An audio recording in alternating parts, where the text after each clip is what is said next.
سيدنا ومولانا محمدا عبده ورسوله صلى الله تعالى عليه وعلى آله وأصحابه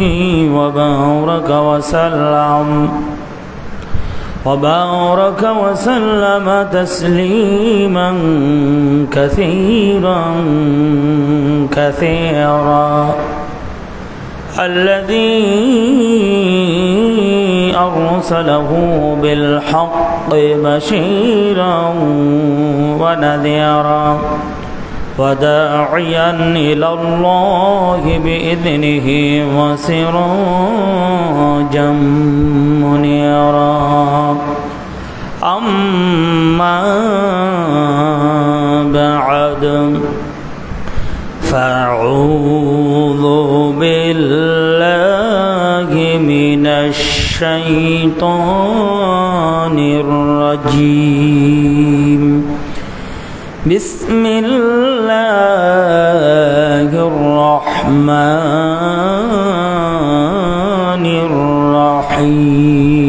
الرحيم بنصر الله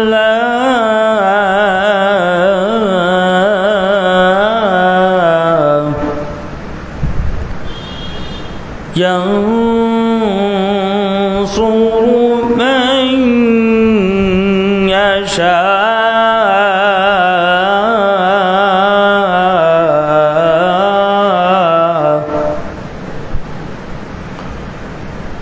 وهو العزيز الرحيم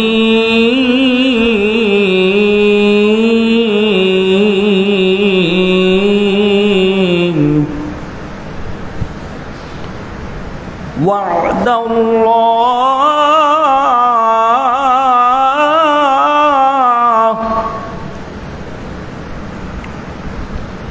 لا يخلف الله وعده ولكن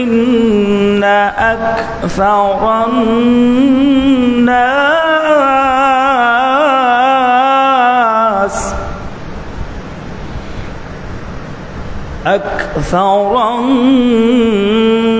الناس لا يعلمون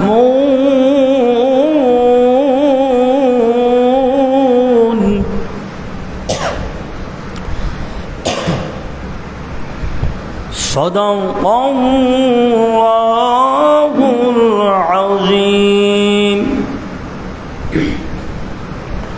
درود شریف پڑھیے اللهم صل على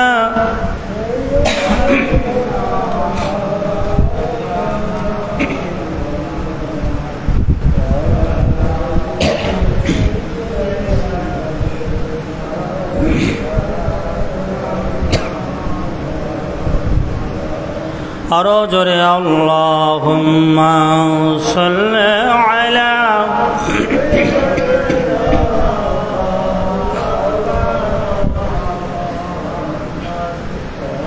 وعلى آل سيدنا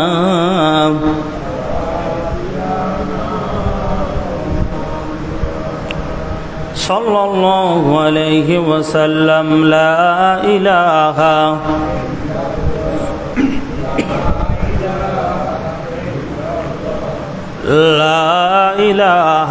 إلا الله لا إله إلا الله لا إله إلا الله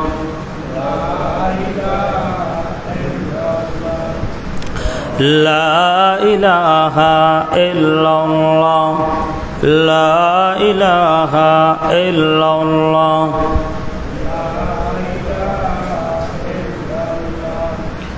لا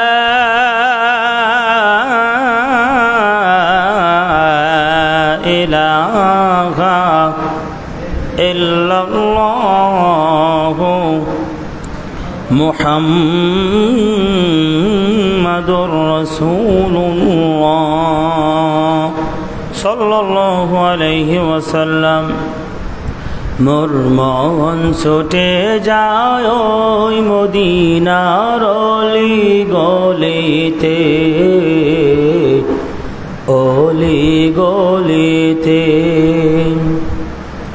প্রাণ চাহে একবার নবীজির, প্রাণ চাহে একবার নবীজির রওজা দেখিতে,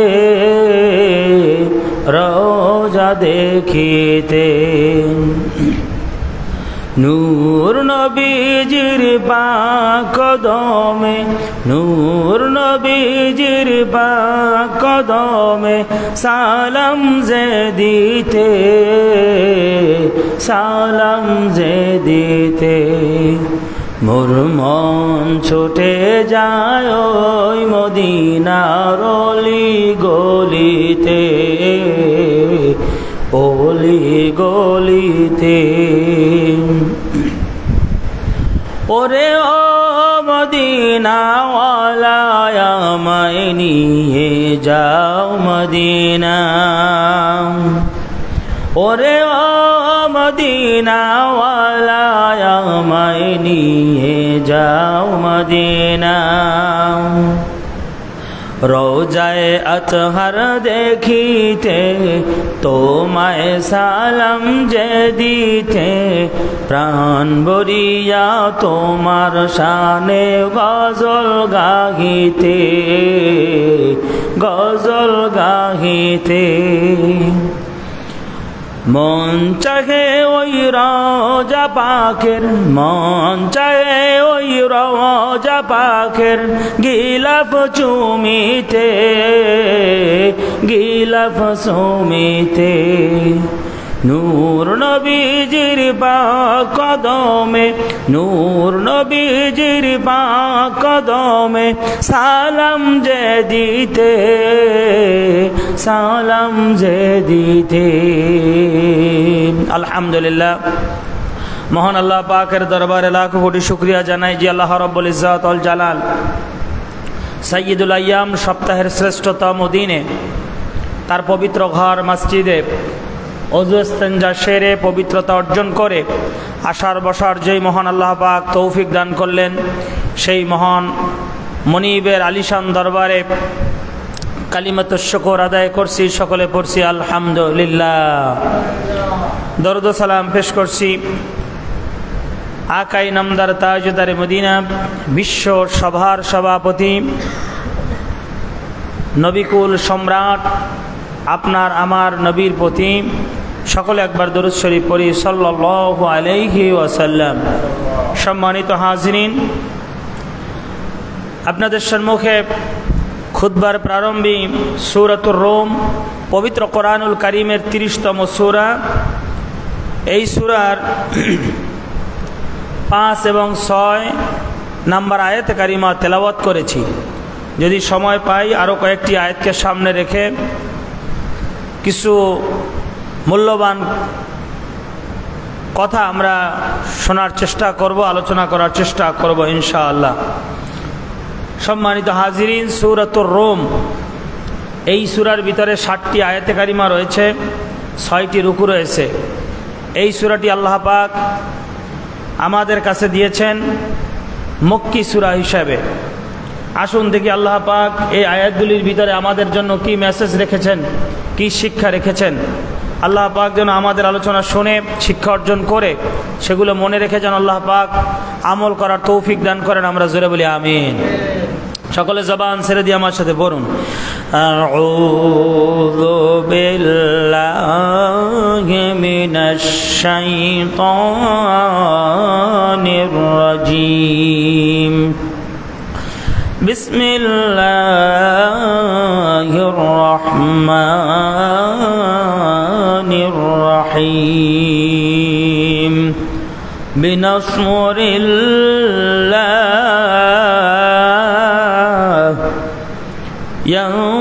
ইয়ানসুরু মান ইয়াশা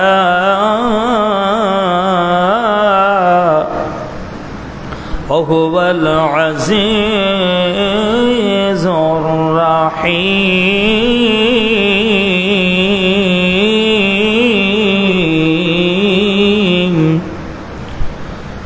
সূরাতুর রুমের 5 নম্বর আয়াতের ভিতরে আল্লাহ পাক বলছেন যে এই পৃথিবীতে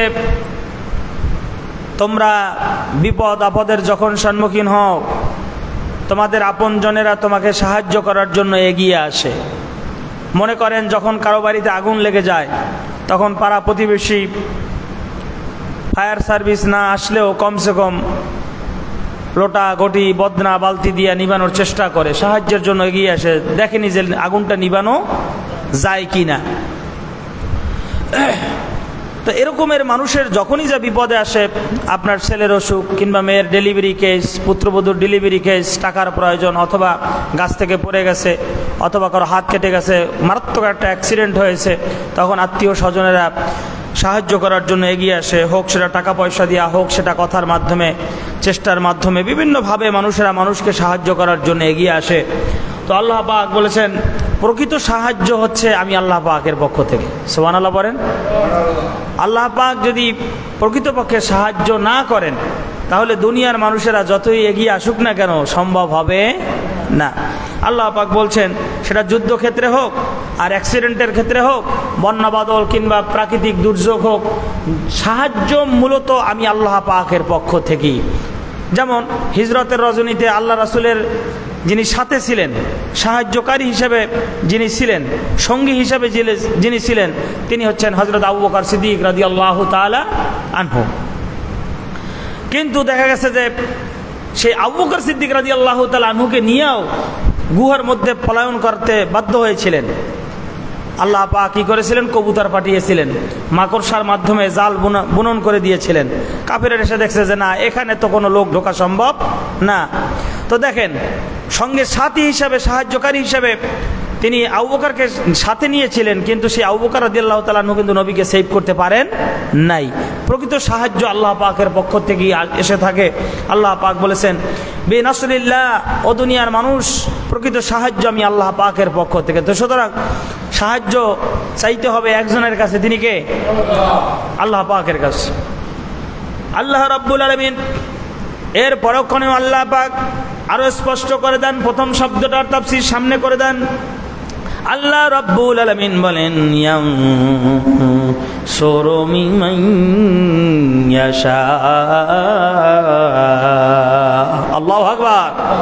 আল্লাহ পাক বলেন সেই যে সাহায্যটা, সেই সাহায্য হচ্ছে সুন্নাত পরে, সাহায্য হচ্ছে আমি আল্লাহ পাক যাকে ইচ্ছা করি সেই শুধুমাত্র সাহায্য পায়, আর যাকে ইচ্ছা করি না আমি আল্লাহ পাক তার প্রতি সাহায্য যায় না।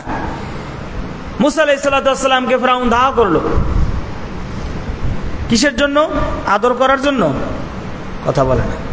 আদর করার জন্য? কিসের জন্য? ধরতে পারলেই মারবে, ধরতে পারলেই মারবে, দুনিয়ার থেকে শেষ করে দেবে। কেন? মুসা আলাইহিস সালাম চুরি করছিলেন? তাহলে ফেরাউনের হাড়ের গরু পিটিয়ে মারছিলেন? না জমি জমা জোর দখল করে মুসা আলাইহিস সালাম নিয়েছিলেন? এর কোনোটাই না। মুসা আলাইহিস সালামের অপরাধ কি ছিল? সে দাওয়াত দিয়েছে একমাত্র কার? আল্লাহ পাকের। সামনে আগেই বসেন, সামনে কথা পূরণ করে বসেন। তো ফিরআউন মুসা আলাইহিস সালামকে ধাওয়া করলো, দৌড়াতে দৌড়াতে নদীর কিনারায় পৌঁছে গেল। এখন নদী পার হবে কিভাবে? আল্লাহ পাক বলেন মুসা টেনশন করো না, সে অস্ত্র আপনারা কম বেশি জানেন। মুসা আলাইহিস সালামকে বললেন যে আপনার হাতে যে লাঠি আছে, সে লাঠি হচ্ছে মুজিজার লাঠি, সেটা সাধারণ কোনো লাঠি না। তো সেই লাঠি দিয়ে সমুদ্রের বুকে পিটান মারেন, যে কটা কওম, যে কটা জাতি নিয়ে আপনি রওনা করছেন সেই কটা পিটান দেন, সেই কটা রাস্তা আমি আল্লাহ পাক আপনার জন্য তৈরি করে দেবো। সুবহানাল্লাহ বলেন। তো নদীর বুকে লাঠি দিয়ে আঘাত করলেন, রাস্তা তৈরি হয়ে গেল। মুসা আলাইহিস সালাম সদল বল সহ একেবারে নদীর মধ্যে সুন্দর রাস্তা দিয়া ওপারে পার হয়ে গেল। সাহায্য আসছিল কার পক্ষ থেকে? আল্লাহ পাকের পক্ষ থেকে। মুসা আলাইহিস সালাম আল্লাহ পাকের গোলাম। মুসাকে যে রব বানিয়েছেন, ফেরাউনকে কে বানিয়েছিলেন? আল্লাহ পাক বানিয়েছিলেন। কিন্তু মুসা আলাইহিস সালাম তার গোলাম ছিল আল্লাহ পাক তাকে সাহায্য করলেন, নদীর ওপারে পার হয়ে গেলেন লাঠির আঘাতের মাধ্যমে, রাস্তা তৈরি করার মাধ্যমে। কিন্তু ফিরআউন ঠিক যায় দেখে যে আর রাস্তা ঠিকই আছে, নদীও আছে রাস্তাও আছে, দুই পাশে পানি ভাগ হয়ে রাস্তা তৈরি হয়ে গেছে।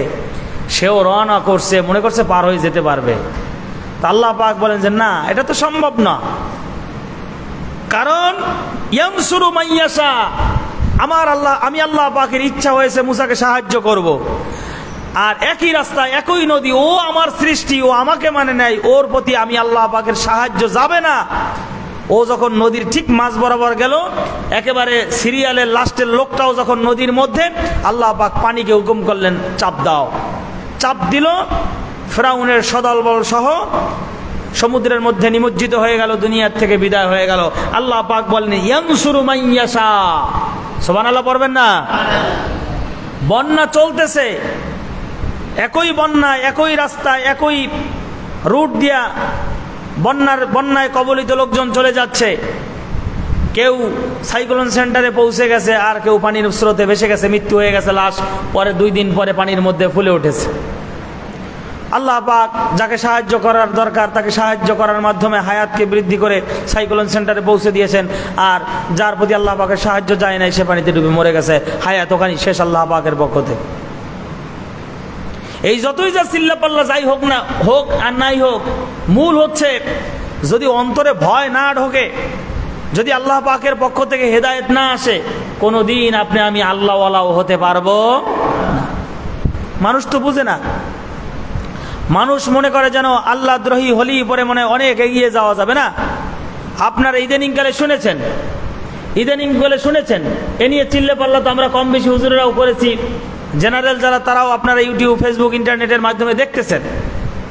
সেই ইসরায়েল সন্ত্রাস রাষ্ট্র একেবারে খামাখা ফিলিস্তিনের বুকে বার আঘাত করেই যাচ্ছে। শুধু আজকের নয়, এটা একেবারে আজ থেকে 50-60 বছর 100 বছর আগে এরকমের নির্যাতন তারা চালিয়েই যাচ্ছে, বন্ধ হচ্ছে না।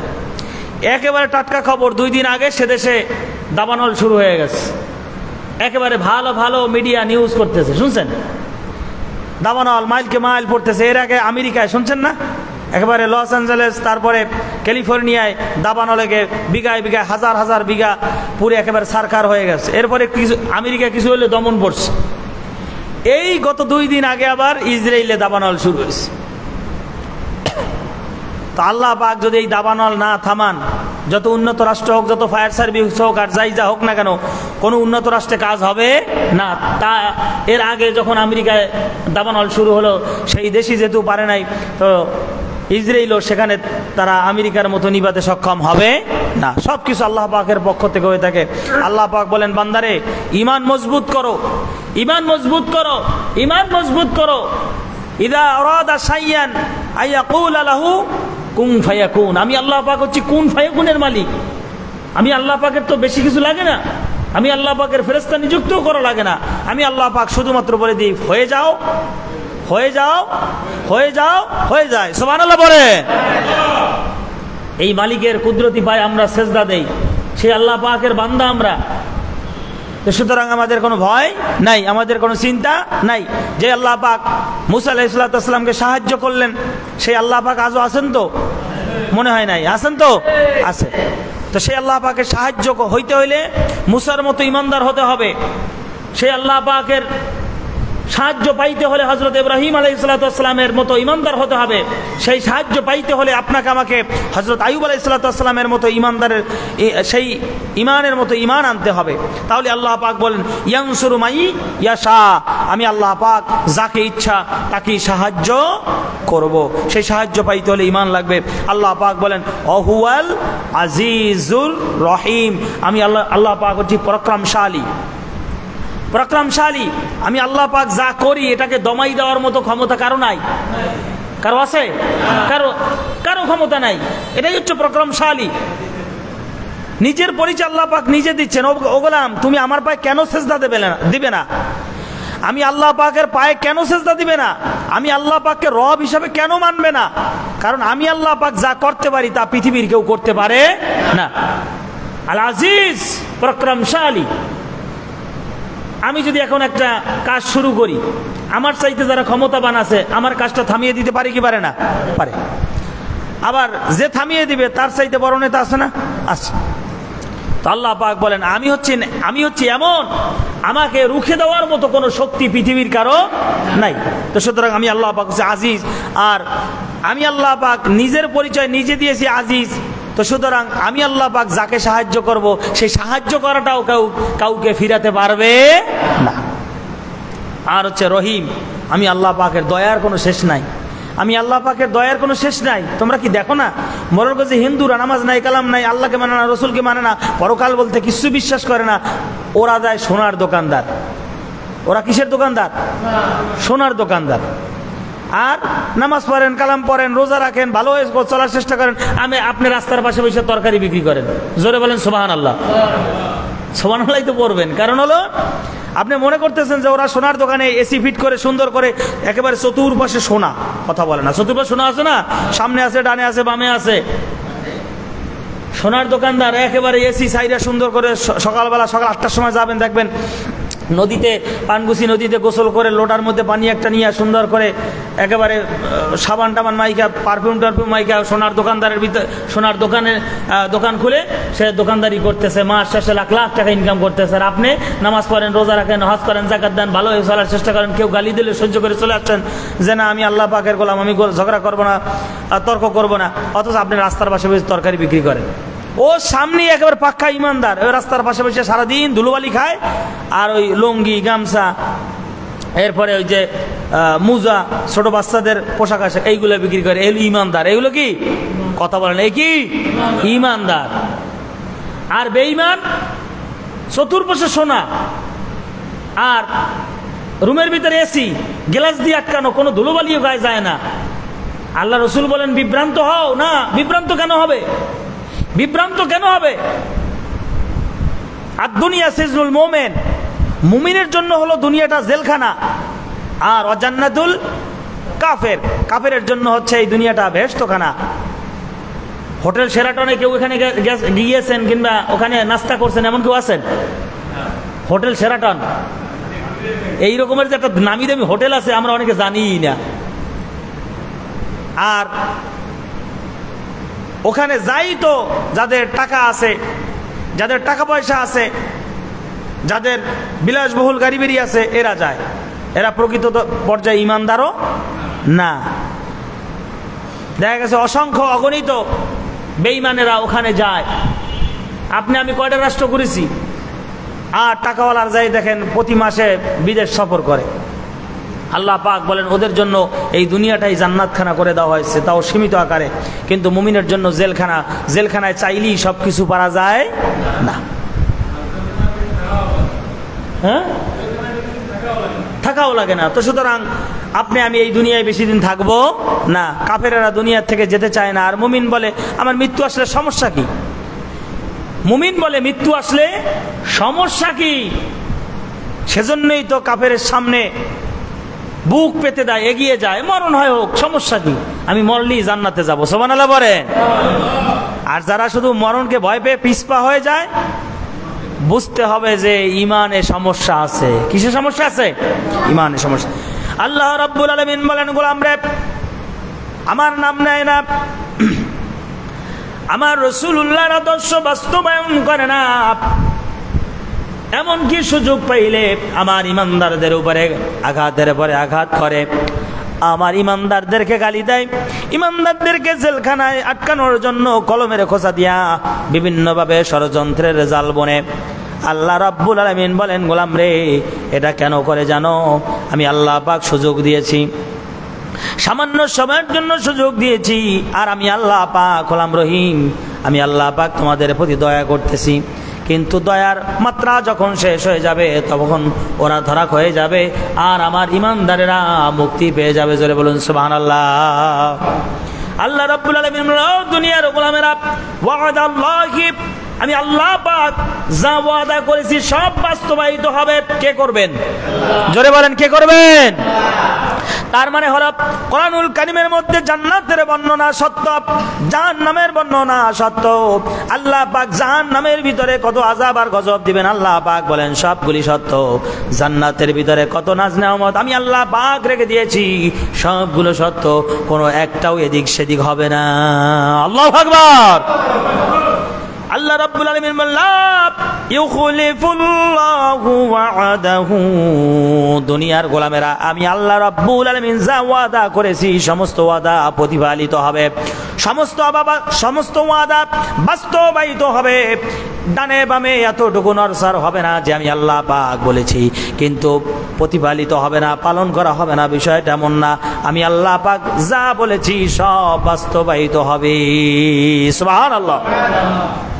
ওয়ালাকিন্না আকসারুন নাসি লা ইয়ালামুন, আল্লাহ রাব্বুল আলামিন বলেন আমার ওয়াদা সব বাস্তবায়িত হয়ে যাবে কিন্তু অধিকাংশ লোকেরা এটা বুঝতে পারে না, অধিকাংশ লোকেরা এটা জানে না, অধিকাংশ লোকেরাই জানে না। যদি জানতো তাহলে পালন না করে পারতো না। আমার বন্ধুগণ, সরকার থেকে ঘোষণা হলো আগামী 30 তারিখ বড় আকারে বন্যা হবে। কি হবে? বন্যা হবে। সিগন্যাল যে কয়টা আছে প্রত্যেকটা সিগন্যাল দেওয়া আছে।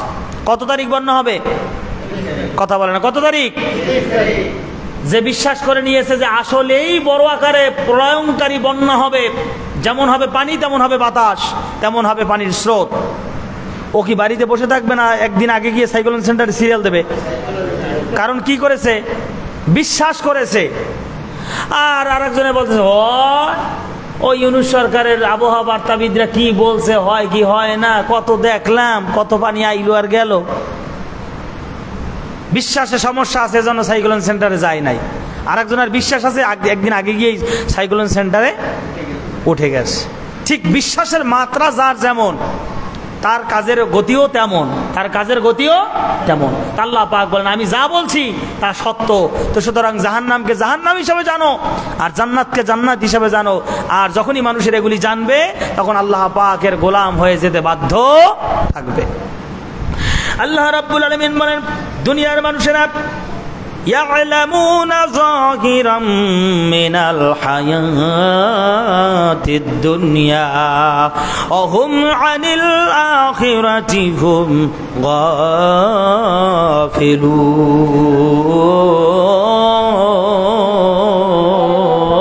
غافلون।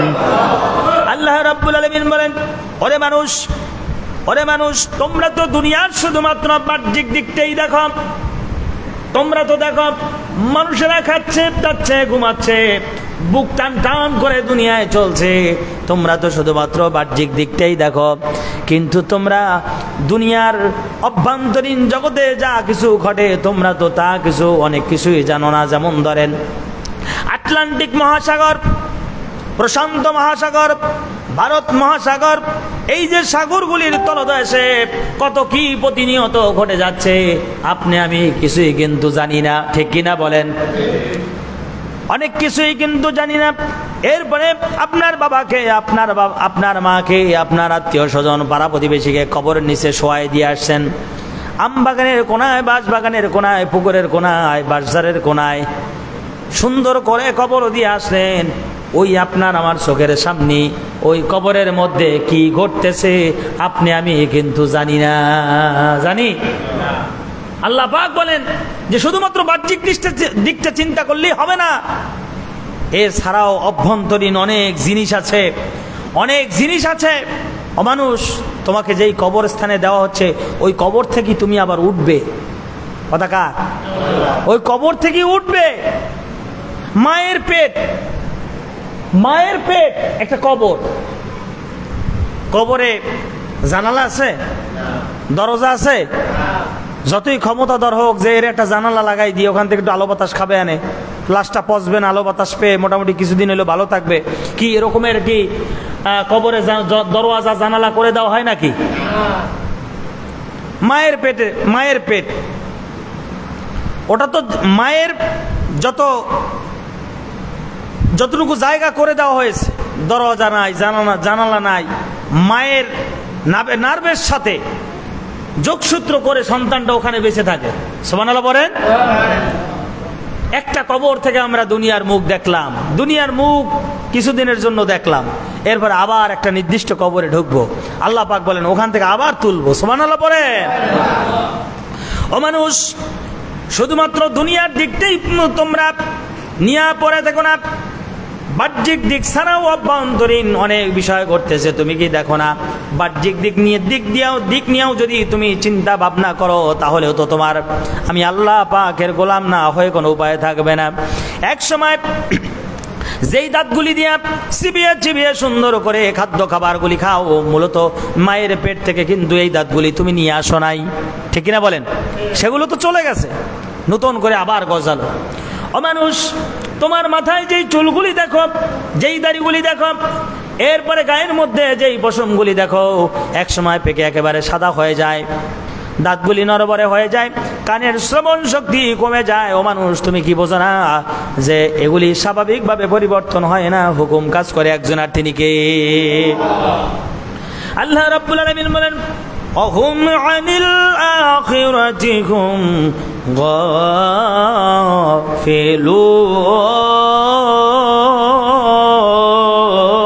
গাফিলুন। ও মানুষ, আখিরাত সম্পর্কে গাফিল থেকো না, আখিরাত সম্পর্কে গাফিল থেকো না। তোমার এই জীবন নয়, পরকালের জীবন আসবে, কবর, হাসর, মিজান, সিরাতের জীবন একদিন তোমার জীবনে আসবে। ও মানুষ, দুনিয়ার জিন্দেগি থেকে তুমি পড়ে থেকো না, কারণ দুনিয়ার জীবন হলো সংক্ষিপ্ত জীবন।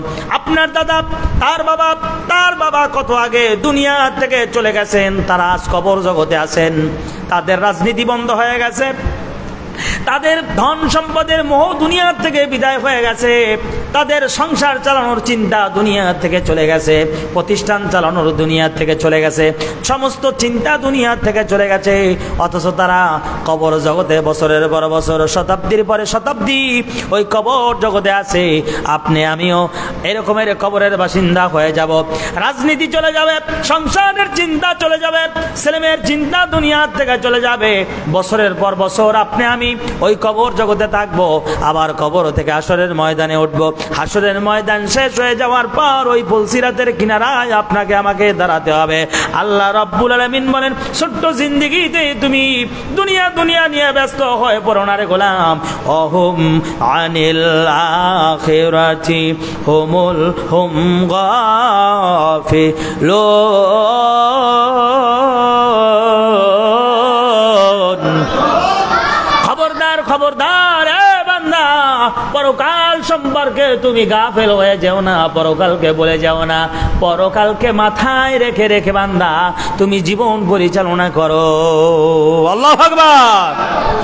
আমার বন্ধুগণ, আল্লাহ রাব্বুল আলামিন বলেন ওয়ালাম ইয়াতাফাক্কারু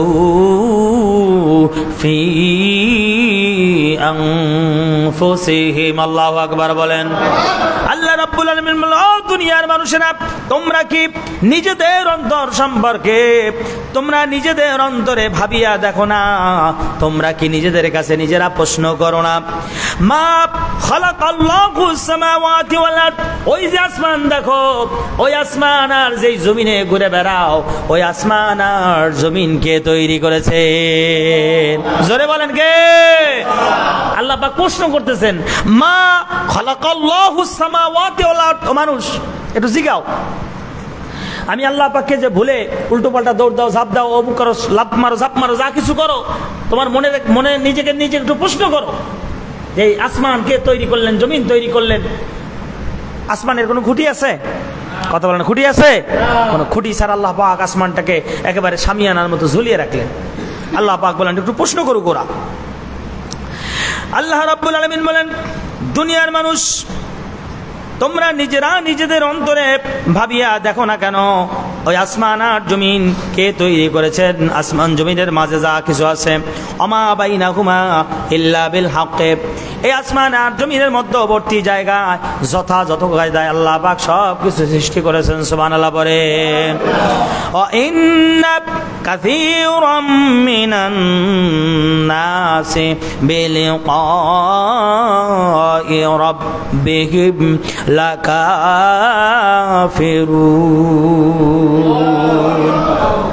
আল্লাহ রাব্বুল আলামিন বলেন ও দুনিয়ার মানুষ, এই যে দুনিয়ার যা কিছু দেখো, এগুলি নির্দিষ্ট সময়ের জন্য আমি আল্লাহ পাক সৃষ্টি করেছি। এক সময় কুল্লু মান আলাইহা ফান, কুল্লু মান আলাইহা ফান।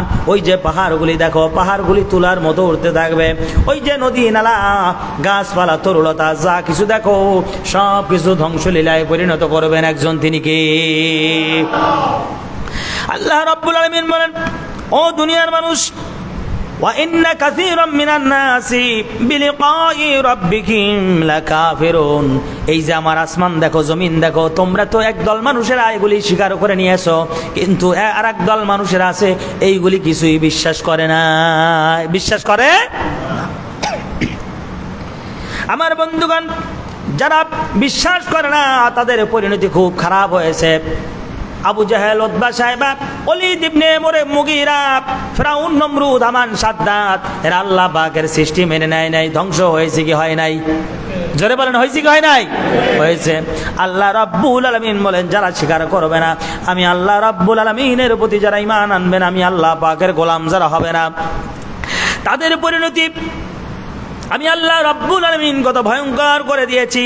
আওয়ালাম ইয়াসিরু ফিল আরদি ফায়ানজুরু কাইফা কানা আকিবাতুল লাযীনা মিন ক্বাবলিহিম। আল্লাহু আকবার।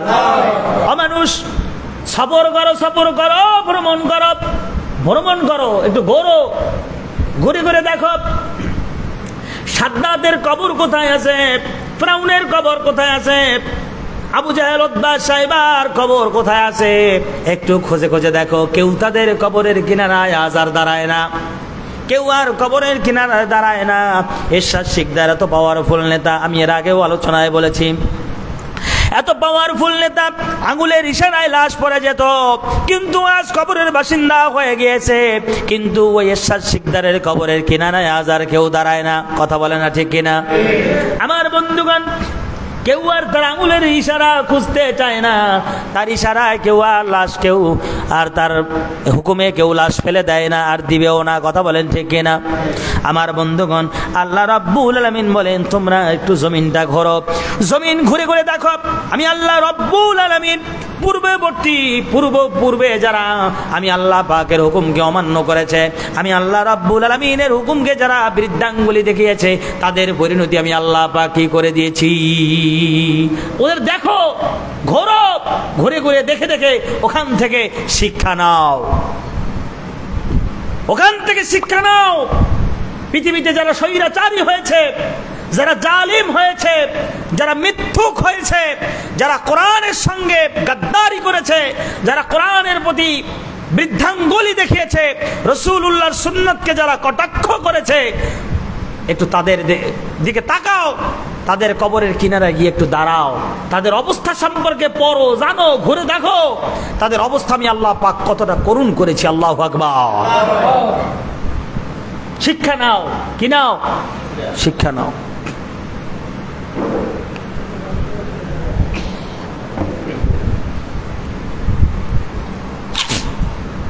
কানু আশাদ্দ মিনহুম কওমাতান ওয়া আসারু। আল্লাহু আকবার। তোমরা যারা দুনিয়ার জমিনে সন্ত্রাস আছো, বিশ্বাস করে নাও আল্লাহ রাব্বুল আলামিন বলেন, পূর্বে যারা সন্ত্রাসী ছিল ওরা তোমাদের চাইতে অনেক শক্তিধর ছিল, অনেক পাওয়ারফুল সন্ত্রাস ছিল। যেহেতু ওই সন্ত্রাসগিরি করে এত পাওয়ারফুল থাকার পরেও, তোমাদের চাইতে পাওয়ারফুল, তোমাদের চাইতে শক্তিশালী থাকার পরেও যেহেতু তারা দুনিয়ার জমিনে টিকে থাকতে পারে নাই, সুতরাং তোমরাও যে ক্ষমতা নিয়ে দুনিয়ায় থাকতে চাচ্ছ, তোমরাও দুনিয়ায় থাকতে পারবে না। কথাকার আল্লাহ পাক বলছেন, ওয়ামারুহা আকসারা মিম্মা আমারুহা ওয়াজাআতুহুম রাসূলুহুম বিল বায়িনাত। আল্লাহু আকবার বলেন। আল্লাহ রাব্বুল আলামিন বলেন, ও মানুষ, তোমরা যে জমি চাষ করো, আমরা জমি চাষ করি কিনা? যদি চাষ না হয় কৃষি ভাতা হবে? হবে। তোমরা যে জমি চাষ করো, এই যে পদ্ধতিতে জমি চাষ করো, পূর্বে যারা জমি চাষ করে ফসল ফলাতো তোমাদের চাইতে কঠিন পদ্ধতিতে জমি চাষ করে ফসল ফলাতো। আল্লাহু আকবার বলেন। আল্লাহ পাক এখানে চাষের কথা কেন বললেন? রাষ্ট্র যতই উন্নত হোক, পৃথিবীর যে কোনো প্রান্তে মানুষ থাকুক না কেন, দিন শেষে কৃষিকাজের উপরে মানুষ নির্ভরশীল হতে হবে কি হবে না? অবশ্যই হবে। রাষ্ট্র যত উন্নত, কৃষকের দাম তত বেশি। এদেশের কৃষকদের তো দাম নাই, আছে? কথা বলেন, আছে? নাই নাই। যদি থাকতো তাহলে প্রতি বছর কমসে কম প্রত্যেক জেলা থেকে একজন কৃষককে স্বর্ণপদক দেওয়া হতো। সে আদর্শ কৃষক।